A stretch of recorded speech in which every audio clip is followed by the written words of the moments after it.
Namo Buddhaya, selamat datang di Masmus Channel. Channel yang akan memperkaya wawasan dan pengetahuan Anda terkait ajaran Buddha yang perlu Anda ketahui. Namun sebelumnya silakan tekan tombol like dan subscribe agar Dharma dapat berkembang ke seluruh penjuru Nusantara. Selamat mengikuti.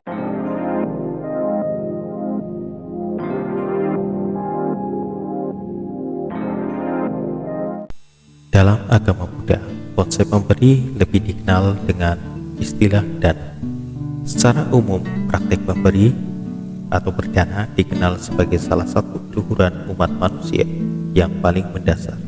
Di dalam ajaran Buddha, praktik berdana memiliki tempat dan pengertian khusus, yaitu sebagai fondasi dan benih perkembangan spiritual.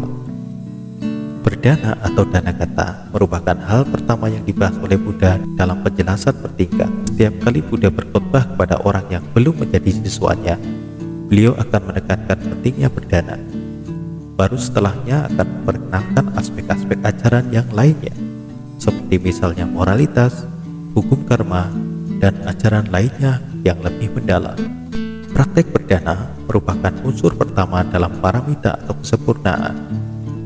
Dana tidak hanya berupa pemberian dalam bentuk materi saja, tetapi dapat berbentuk tenaga, perlindungan, memberi rasa aman, memaafkan, nasihat baik, dan lainnya.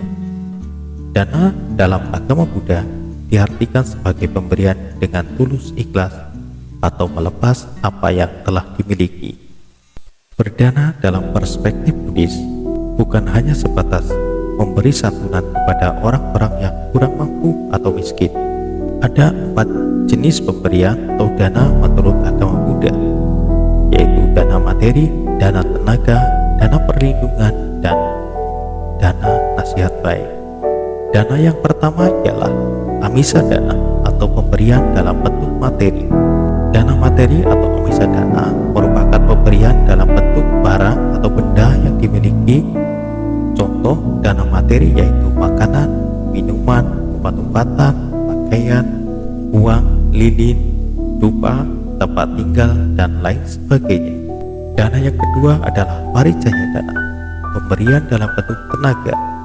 Paricaya dana yaitu pemberian dalam bentuk bantuan tenaga, misalnya membantu teman naik ke atas tebing saat mendarat, mengikuti kerja bakti lingkungan, atau membantu mendorong mobil yang mogok, dan bantuan lainnya dalam bentuk tenaga.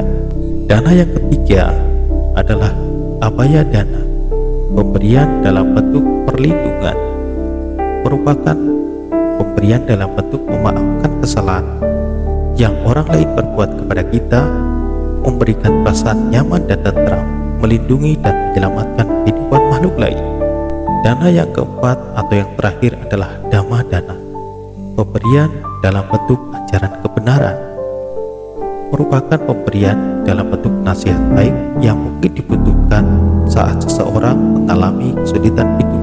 Dapat juga dalam bentuk dukungan mencetak buku-buku Dharma dan menggandakan video ceramah Dharma dengan harapan orang lain akan mengikuti jalan kebenaran setelah membaca dan mendengarkan ceramah Dharma. Dapat diartikan kita sendiri yang menjalani kehidupan secara bermoral atau hidup sesuai ajaran kebenaran Dharma sebagai berumah tangga ataupun menjalani kebikuan atau kebiksuan. Dari keempat jenis pemberian atau dana, pemberian dalam bentuk ajaran kebenaran adalah yang tertinggi. Hal ini dikarenakan tingkat kesulitan serta manfaat yang diperoleh lebih besar, memerlukan pengetahuan, semangat, dan ketekunan. Dengan kata lain, kita melatih diri untuk mengurangi ego atau kelekatan serta berusaha selalu menyebarkan hal-hal positif yang bermoral, yang pada akhirnya akan memperoleh tujuan tertinggi dari berdana, yaitu kerelaan untuk melepas. Dengan kerelaan melepas, suatu saat akan dapat mencapai tujuan tertinggi dari umat Buddha, yaitu nibbana atau nirvana. Gemar berdana dan memiliki moral yang baik, dapat menahan nafsu serta mempunyai pengendalian diri adalah harta terbaik bagi seorang wanita maupun pria. Nidikanda Sutta, Gata ke-6. Terima kasih. Namo Buddhaya.